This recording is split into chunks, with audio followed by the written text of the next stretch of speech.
जळगावच्या परधाडे railway station जवळ विचित्र अपघात झालाय। रेल्वेत आग लागल्याची अफवा पसरली आणि त्यामुळे पुष्पक एक्सप्रेसमधून प्रवाशांनी उड्या मारल्या। तेवढ्यात दुसऱ्या रुळावरून येणाऱ्या बेंगलोर एक्सप्रेस प्रवाशांना चिरडलं। या दुर्घटनेत 13 प्रवाशांचा मृत्यू झाल्याची माहिती जळगावचे पालकमंत्री गुलाबराव पाटील यांनी दिली आहे, तर 4 लोक गंभीर जखमी झाले। जखमींवर रुग्णालयात सध्या उपचार सुरू आहेत। आपले प्रतिनिधी सचिन गोसावी आपल्यासोबत आहेत, त्यांच्याकडून आपण विस्तृतपणे समजून घेऊया नेमकं काल काय घडलेलं होतं। सचिन, काय नेमकं घडलं होतं काल जळगावात? 13 लोकांचा मृत्यू झालाय। तर निश्चितच विक्रांत, आपण जळगाव जिल्ह्यातील परदाळे रेल्वे स्थानकाजवळ हा विचित्र अपघात घडलेला आहे आणि आता आपण घटनास्थळी आहोत।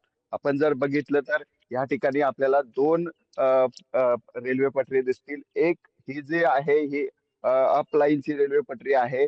ह्याच ठिकाणी लखनौ कडून मुंबईकडे जाणारा पुष्पक एक्सप्रेस उभा होता। त्या ठिकाणी बोगीला आग लागल्याची अफवा ही लोकांना प्रवाशांना माहिती पडल्यानंतर त्यांनी याच ठिकाणी चेन पुलिंग झाल्यानंतर ती पुष्पक एक्सप्रेस थांबली होती आणि हा जो समोरचा ट्रॅक आपण बघतोय याच ठिकाणी कर्नाटक एक्सप्रेस जो बेंगलोर कडून इकडे भुसावळकडे जाणारा कर्नाटक एक्सप्रेस याच टर्नवरून या ठिकाणी येत होता आणि अचानक आग लागल्याची माहिती प्रवाशांना मिळाल्या। अफवा त्यांना कळल्यानंतर त्यांनी उड्या मारल्या आणि हा जो समोरचा ट्रॅक आहे या ठिकाणी उड्या मारल्या आणि समोरून येणाऱ्या बेंगलोर एक्सप्रेसने या ठिकाणी प्रवाशांना चिरडला आहे। जवळपास 13 प्रवाशांचा या ठिकाणी मृत्यू झालेला आहे। यात 9 पुरुष आहेत, एक 10 वर्षाचा मुलगा आहे, 3 महिलांचा समावेश आहे आणि ह्या मृतांचे जे मृतदेह आहे जळगाव शासकीय रुग्णालयात ठेवण्यात आलेले आहेत। 6 मृतांची ओळख ही पटलेली आहे।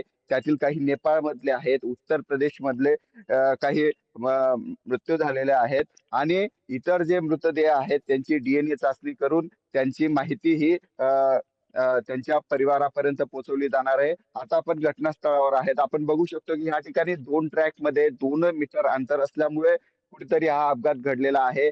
प्रवाशांनी उड्या मारल्यानंतर अचानक कर्नाटक एक्सप्रेस आल्याने प्रवाशांना त्याचा अंदाज आला नाही आणि त्यामुळे हा अपघात घडलेला आहे। आपण जर बघितलं तर या बाजूला पूल आहे आणि 40 ते 50 फूट खोल अशी ही एकंदरच ही दरी आहे। त्यामुळे ह्या नदीमध्ये उड्या देखील काही प्रवाशांनी मारल्या, त्यामुळे देखील अनेकांचे कोणाचा पाय तुटला आहे, कोणाचा हात तुटला आहे, असे गंभीर जखमी ते झालेले आहेत आणि एकंदरच 10 जे गंभीर जखमी प्रवासी होते त्यांना पाचोरा येथे खासगी रुग्णालयामध्ये त्यांच्यावर उपचार सुरू आहेत।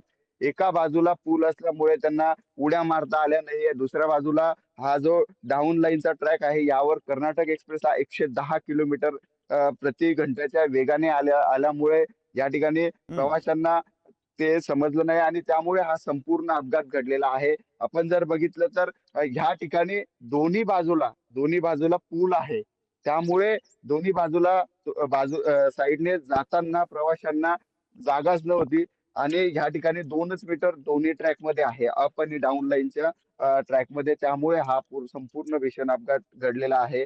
यात 13 जणांचा मृत्यू झालेला आहे, अनेक जण गंभीर जखमी देखील झालेले आहेत, त्यांच्यावर उपचार सुरू आहेत। आपण आता घटनास्थळी आहोत आणि अत्यंत भीषण असा हा अपघात होता। अजून देखील मृत झालेल्या व्यक्तींचे अवशेष रक्ताचे आपल्याला या ठिकाणी अवशेष आपल्याला पाहायला मिळणार आहे। अत्यंत असा भीषण हा अपघात होता। रेल्वे प्रशासनाकडून देखील बचाव कार्य हे करण्यात आलेलं आहे आणि जे जखमी झालेले आहेत, जे आता थोडेफार बरे आहेत, त्यांना त्यांच्या घरी पोहोचवण्याची देखील तयारी सुरू करण्यात आलेली आहे। सकाळपासूनच तहसीलदार असतील किंवा इतर जे अधिकारी आहेत ते घटनास्थळी येऊन सकाळपासून ते पंचनामा देखील करत आहे आणि एकंदरच ह्या भीषण घटनेची संपूर्ण माहिती प्रशासन घेण्याचा देखील प्रयत्न करत आहेत।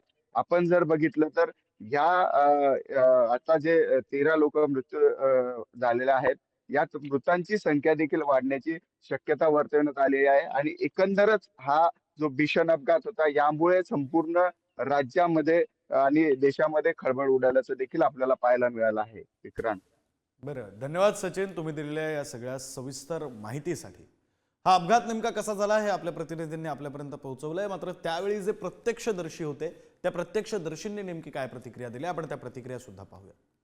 ये थी आग में वहाँ पे, तो ये भगा कि ट्रेन में आग लग गई है। हाँ। तो हम भी लोग सब लोग उतर गए।